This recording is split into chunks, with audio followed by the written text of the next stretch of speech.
Olá, paz do Senhor.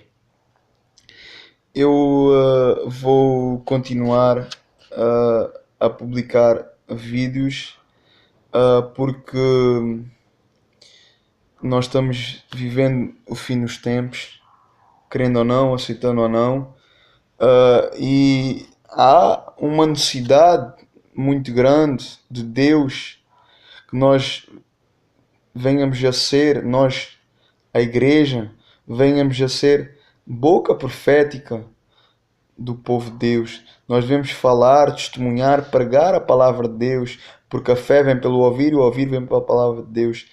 E Deus corrige aqueles que amam e Deus açoita aqueles que têm como filhos.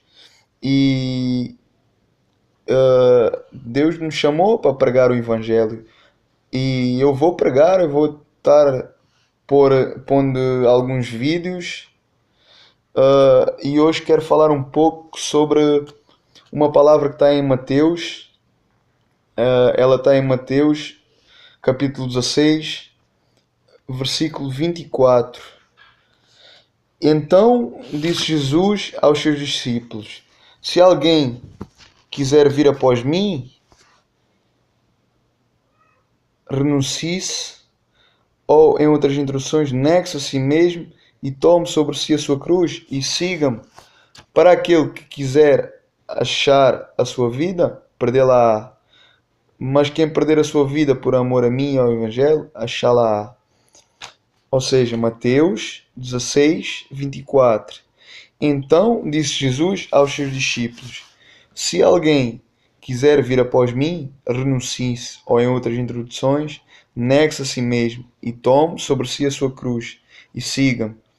Porque aquele que quiser salvar ou achar a sua vida, perdê-la-á. Mas quem querer perder a sua vida por amor a mim e ao Evangelho, achá-la-á. Irmãos, esta é uma passagem que muitas das vezes ela define o que realmente é o cristianismo. Ou seja, o cristianismo é porta estreita, caminho estreito e cruz. Isto é o verdadeiro significado do Evangelho de Cristo. Esta é a definição verdadeira do Evangelho. Muitos cristãos, hoje em dia, eles têm o receio deste versículo, uh, ou da forma como o cristianismo é apresentado, como um cristianismo de renúncia, a porta estreita, e muita gente tem dificuldade, mesmo dentro da própria igreja, de conviver, de lidar com esta afirmação. E esta afirmação foi de Jesus, ou seja, esta declaração ela é correta e verdadeira. Vida cristã é vida de renúncia e de cruz. Mas a verdade é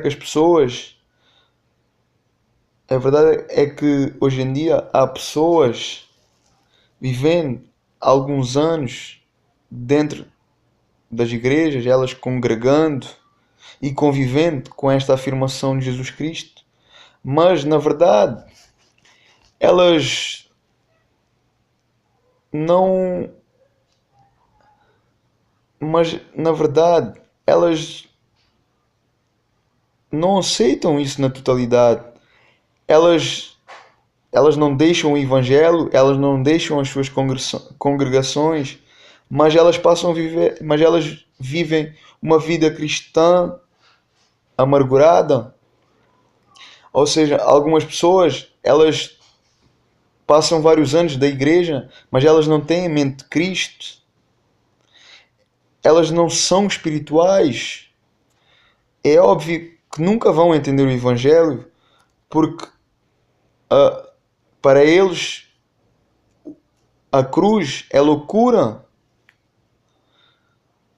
Ou seja, para os que se perdem, a cruz é loucura. Mas para nós que somos salvos, ela é poder de Deus.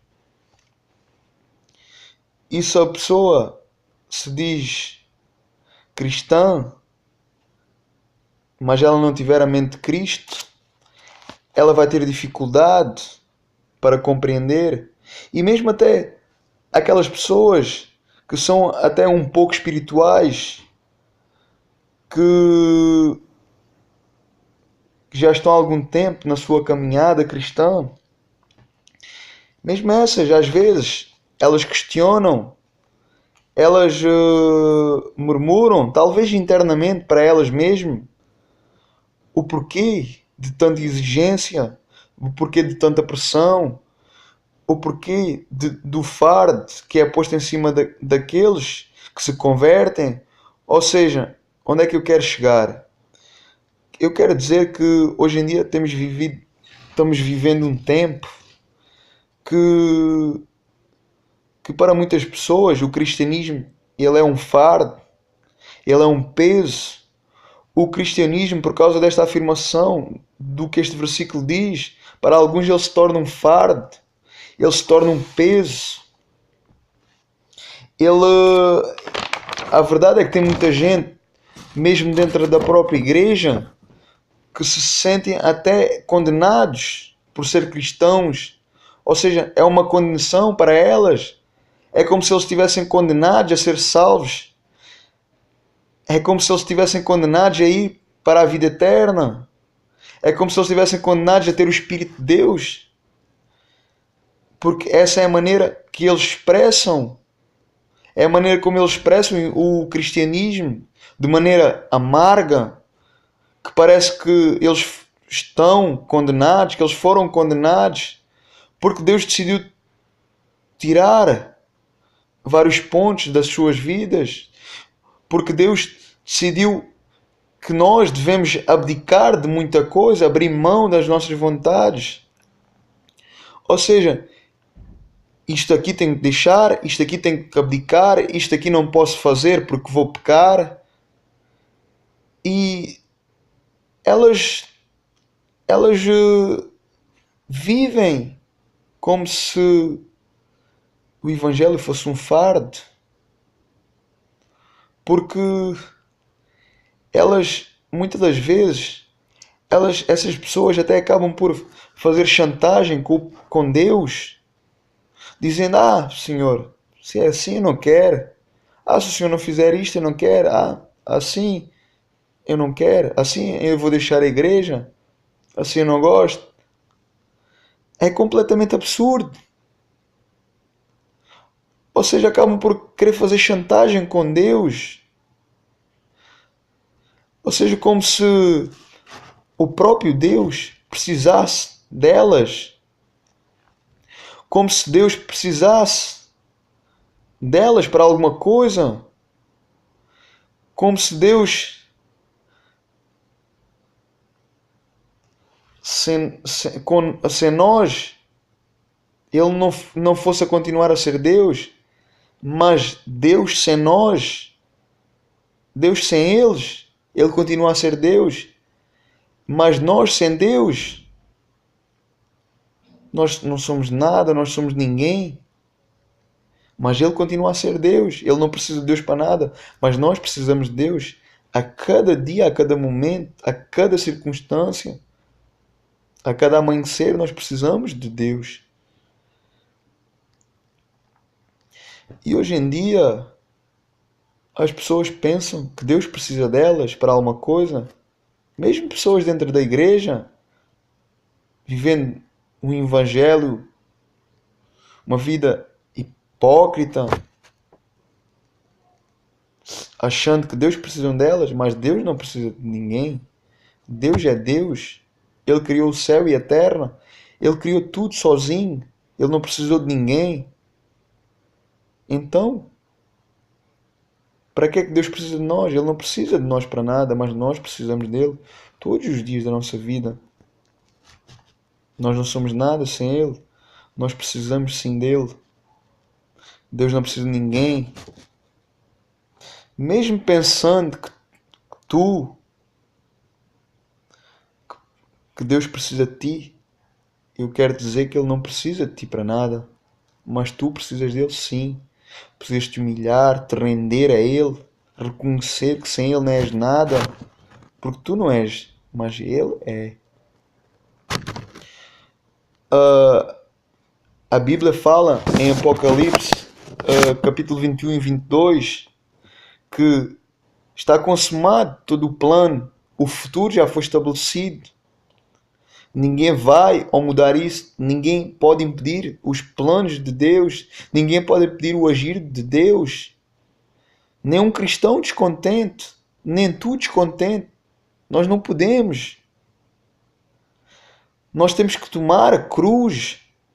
E isso é o que o versículo nos oferece. É isso que Jesus nos oferece. É isso que Deus nos oferece. Tomar a sua cruz. Tomar a nossa cruz e o seguir.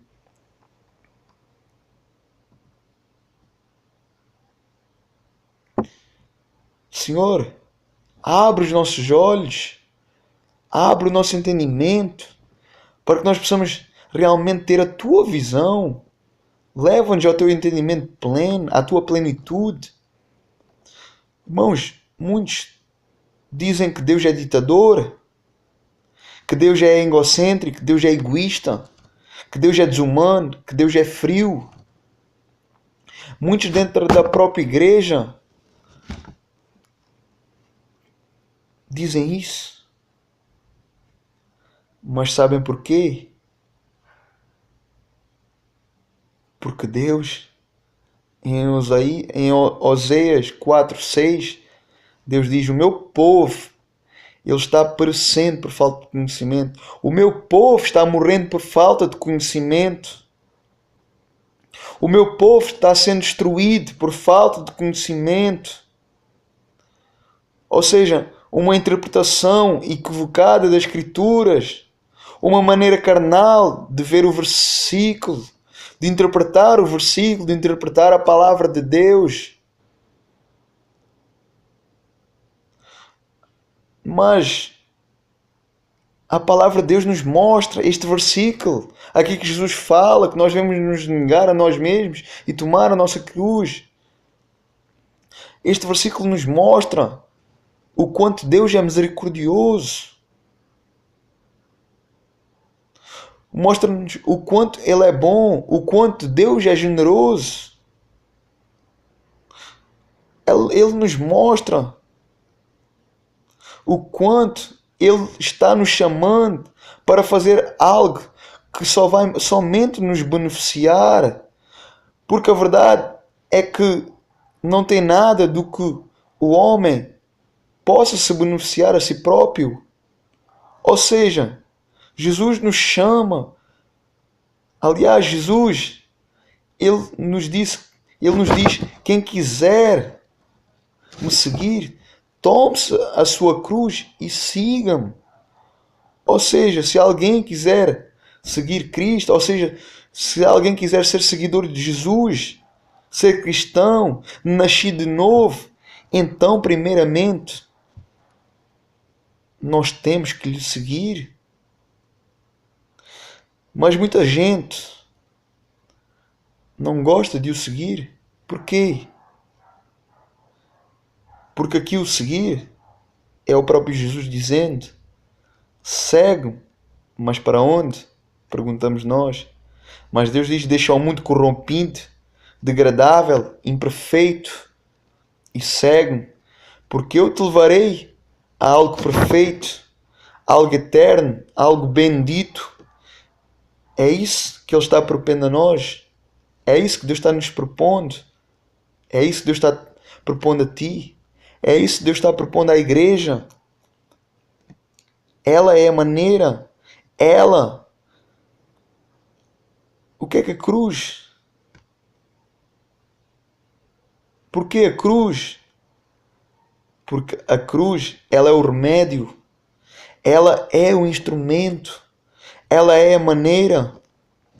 Ela é o tratamento. Ou seja, é o tratamento que Deus vai tratar a pedra.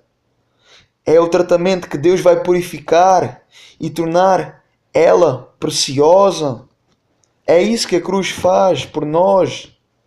A cruz só nos sepulta. A cruz sepulta o que é diabólico. Ela sepulta o que não presta, irmão. Ou seja, a Bíblia fala que a carne e o sangue, eles não herdarão o reino dos céus.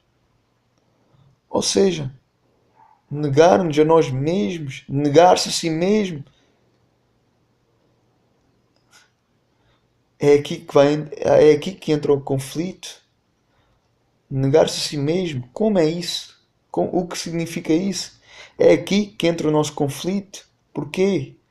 Porque quem quiser o seguir tem que negar-se a si mesmo, tomar a sua cruz e o seguir. Tomar a sua cruz é negar-se a si mesmo, ou seja, negar as nossas próprias vontades, negar-nos a nós mesmos. O que significa isso? Negar-nos a nós mesmos. Negar-nos a nós mesmos significa negar as nossas vontades, deixarmos de fazer a nossa vontade carnal para fazer a vontade eterna de Deus, para fazer a vontade de Deus para as nossas vidas.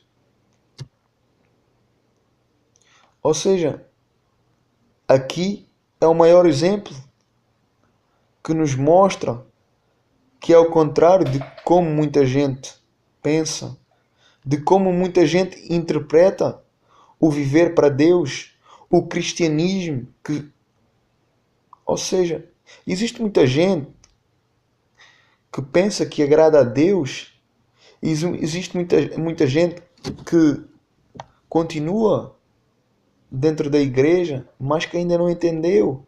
Elas estão cegas espiritualmente e a gente não pode viver para Deus como nós queremos, como nós achamos. A Bíblia fala que assim como o homem pensa, assim ele é. Não é do meu jeito, não é do teu jeito, mas é do jeito de Deus. E se Ele nos chama para nos negar a nós mesmos, então nós temos que nos negar. Essa é a vontade de Deus para as nossas vidas. Ou seja, muitas das vezes o cristianismo que nós temos vivido é um cristianismo egoísta, egocêntrico. Ou seja, muitos vivem como se o cristianismo fosse um fardo, um peso. Ou seja, quando Ele nos pede para não fazermos a nossa vontade, mas a dele. Mas por que é que Ele nos pede isso? Ou seja, a Bíblia fala que assim como o céu está acima da terra, assim os seus planos maiores que os nossos. Assim é a sua vontade maior que a nossa. Porque a mente dele é eterna. Porque o propósito dele para nós é eterno e não terreno. Talvez tu estejas a ver o vídeo não estejas a entender. Mas se nós somos eternos, se Deus pôs eternidade no nosso coração, por que é que Ele nos pede para viver a sua vontade? Porquê? Porque somos egoístas? Não, não é isso. Mas é porque Ele nos ama, porque Deus é generoso e Ele é misericordioso, porque a sua vontade e a nossa vontade foi completamente, porque a minha vontade e a vontade dele, ela foi completamente comprometida pelo nosso pecado, pelo pecado de um homem. Foi por causa de um homem que o mundo caiu, o género humano se corrompeu e o que gera o pecado do homem é a sua própria vontade. Ou seja, a vontade de todo homem foi completamente comprometida. Ela é corrupta e a vontade corrupta do homem leva à destruição. E por isso Jesus disse: nega a tua vontade. Ele está dizendo: não obedeças à consciência da tua carne, porque ela vai te destruir. Mas isto é a maior prova de Deus por nós, para não cairmos, mas para que nós sejamos aperfeiçoados por Ele. para que nós sejamos santificados por Ele. Não tem nada a ver com egoísmo, porque Deus não é egoísta, ou porque Deus é mau, não. É Deus a falar para nós. Não, filho. Porque se tu fizeres a tua vontade, ela vai te matar. Ela vai te destruir. Nega-te a ti mesmo, filho. Negar o quê? Negar aquilo que vai te matar. Negar aquilo que nos vai matar. Negar aquilo que nos vai destruir. Segue-me, filho. Submete-te a ti. É assim que Deus nos chama. Deus diz para o seguirmos. Deus diz para que nós venhamos a submetermos a Ele. Que nós tenhamos submissão a Deus. Porquê? Para que a vontade de Deus esteja em nós. Para que nós possamos ter a sua vida em nós. A sua eternidade em nós. Ou seja, para que nós sejamos eternos a seu lado. Irmãos, esse é o verdadeiro significado de nós negarmos a nós mesmos, perdendo a nossa vida terrena, uma vida completamente superficial, para sermos salvos, para habitarmos da verdadeira casa, da nossa terra, a verdadeira herança, a nossa recompensa, a recompensa do justo, o galardão do justo. Ela não está nesta terra, mas ela está na eternidade. Ela está à nossa espera. A Bíblia fala que nós somos forasteiros e estrangeiros nesta terra. Tudo aquilo que nós fizermos aqui, tudo aquilo que nós colhemos, nós vamos ceifar, bom ou mau. Mas a Bíblia fala que nós estamos aqui de passagem. Aquilo que nós vamos levar desta terra é apenas as nossas obras. Não é do meu jeito, não é do teu jeito, mas sim no jeito de Deus, sim da vontade de Deus. Então aqui podemos ver que Deus nos chama para viver a sua vontade, para nos negarmos a nós mesmos, negarmos as nossas vontades, para que nós possamos viver a sua vontade e não comprometermos a nossa salvação, porque em Cristo, é na cruz que a nossa salvação está. É através do seu Filho, através do sacrifício de Jesus Cristo naquela cruz, através da sua morte, através do seu sangue, nós somos salvos, porque Ele nos restaurou, Ele nos libertou, Ele nos transformou, Ele nos tirou da morte para a vida. Mas para isso, para nós vivermos uma vida realmente piedosa, uma vida não superficial, mas uma vida realmente entregue a Deus, nós precisamos nos negar a nós mesmos. Que Deus te capacite a mim e a ti a poder te negar a ti mesmo e poderes viver a vontade de Deus, a boa, agradável e perfeita vontade de Deus para a tua vida e para a minha vida. E que nós possamos viver a cada dia ao máximo com Jesus Cristo. Que nós possamos orar mais, que nós possamos buscar mais, que nós possamos nos entregar mais a cada dia. Porque não nos devemos nos esquecer que Jesus está voltando. E que aquele dia virá como um ladrão.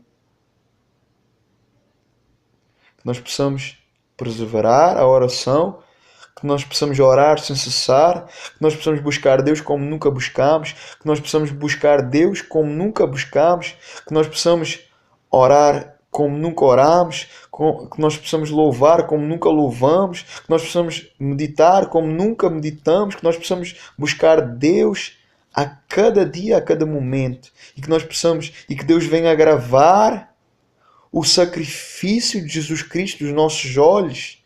Essa é a minha oração e essa tem que ser a tua oração, para que Deus venha gravar o seu sacrifício na cruz dos nossos olhos. Para quê? Para que nós possamos acordar, para que nós possamos olhar para a cruz a cada dia, a cada manhã, a cada anoitecer, no levantar, manhã à noite, nós precisamos olhar para o sacrifício da cruz e não nos desviar, mas que nós possamos ir em direção da cruz e prosseguir por Cristo, nos negar a nós mesmos. Que Deus venha gravar a eternidade nos teus olhos e nos meus olhos, para que dela nós nunca venhamos a nos desviar. Eu agradeço a Deus e essa é a minha oração. Que seja a tua oração também. Que Deus te dê uma noite em paz, te guarde, te proteja. Em nome de Jesus.